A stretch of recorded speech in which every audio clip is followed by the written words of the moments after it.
Making this one change on how I manage my to-do list is seriously what changed the way I feel every single day with trying to get things done.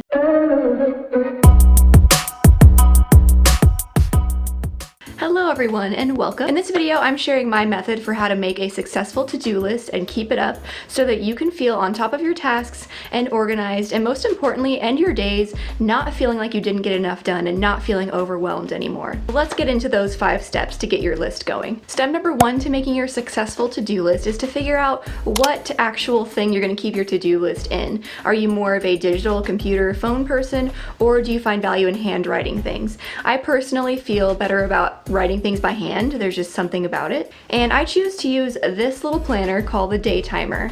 This comes with 12 individual small booklets, one for each month of the year, and then there's a date for each page. I highly suggest finding something that does have individual dates, whether you're using something digital or something on paper. That way you're able to keep yourself organized by the particular day, move ahead and write things into future days, things like that. But the reason that it's so important to have one place where you're keeping all of your tasks is that it helps you stay organized, and you know that everything you need to get done is in one central location. You don't have multiple pieces of paper sitting around, multiple notebooks, multiple post-it notes, because all of that actual paper clutter or visual clutter with where all your tasks are written becomes mental clutter that's harder for you to feel like you're on top of things. I also really like this because of its size. It's very small and it easily goes anywhere I need it to go. I can have it on my desk at work, I bring it home with me, I throw it in my purse whenever I need to go somewhere, it comes out and sits on my desk at home.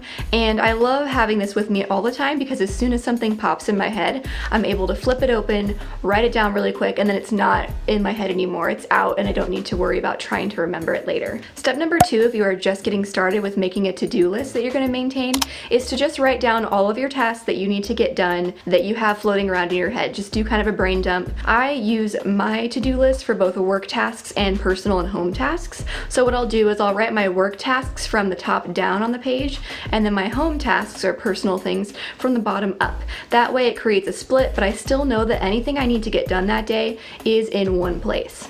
Another tip here on how to write your to-do list properly is to make sure that you're only writing achievable tasks that you can get done within one setting. So let's say your goal is to write a book. You're not going to write a book in your to-do list because that is not something you can just do in one sitting and be able to tick off and have that feeling of achievement. Instead, you want to write something like, write 10 pages of my book. That way it's not overwhelming and it's not going to result in you having that feeling like you didn't get anything done when really you did. Step number 3, and the most important step to the whole process, is to, once you have all of your tasks written down that you need to get done, what you're going to do is go through those and evaluate which ones are the most important and the most urgent. Things that you absolutely have to get done that day. They are the must-dos. And I recommend keeping these to no more than 5 tasks for the day. About 3 or less is ideal, but I know that sometimes life gets a bit crazy and you might have more than 3. I have found that the easiest way to identify these must-dos and really be honest with yourself about it is to evaluate, is there truly a consequence for me not getting these things done?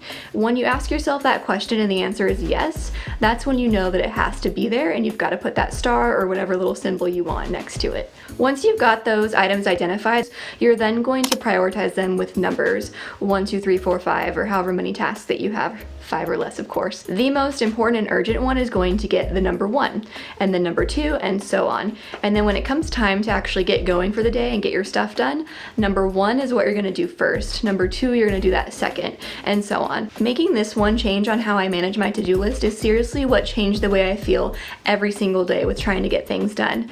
When you follow this method and you do your most important things first, that allows you to get the stressful stuff out of the way, you knock it out right away, and then no matter what else comes up that day, because we all know things come up unexpectedly all the time, you know that you got your most important things done. And if you have to end your day without getting anything else finished, it's okay because you already have that feeling of accomplishment and the pressure is off you for the day. You've already gotten the most important things done. For step number 4, once you've knocked out all of your starred tasks, you are then free to move on to your other tasks. At that point, that's when I take a look at the rest of the things I have written down, and I'll just number them again, 1, 2, 3, and so on, with the things that I feel are the most important to get done after the must-dos. And that way you're still working with a sense of purpose, you're still working in an organized fashion, and you're still working towards getting the most important things done for the day. Step number 5 is at the end of the day, once you are done getting stuff done, you are going to wrap up that day's to-do list and create the next day's to-do list. I find that it's really helpful for me mentally to do this at the end of the day. So I'll do 2 rounds of this really. At the end of the workday, I'm going to run through my list of work tasks. Anything that I've already gotten done will be crossed out because that's what I'm doing as I get them done.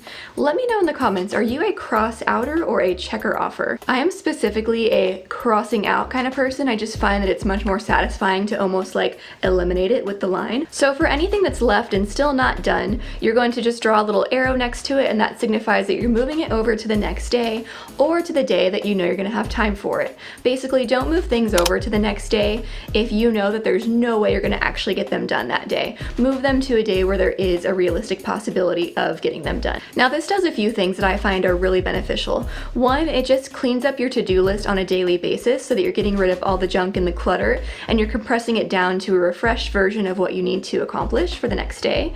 2, it really helps me kind of close the work chapter for the day, and then I'm able to mentally move on to the rest of my day and not be still thinking about work or what I didn't get done or what I have to remember to do the next day, because I know that it's all set and ready for me, and the next day when I come to work I can grab my planner, open it up, and it's going to tell me exactly what I need to do. I do a second round of this at the end of the day before I go to bed, and that's for all of my home and personal tasks. That way I can lay down and go to sleep knowing again that I don't have to like lay there trying to remember all the things that I need to do. I know that it's all set and waiting for me to get going on the next day. Here are a few more additional tips that I want to share that go along with this process. One is to check your calendar as you're making your list.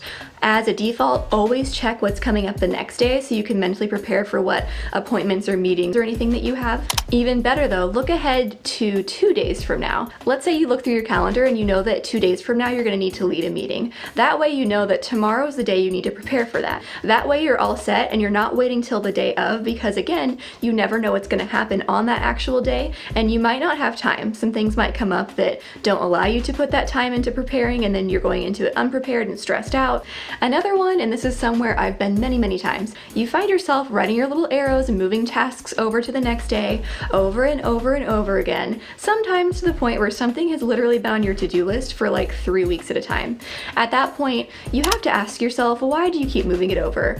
Are you just procrastinating because it's something hard that you don't want to do and you just need to get it done and get over it?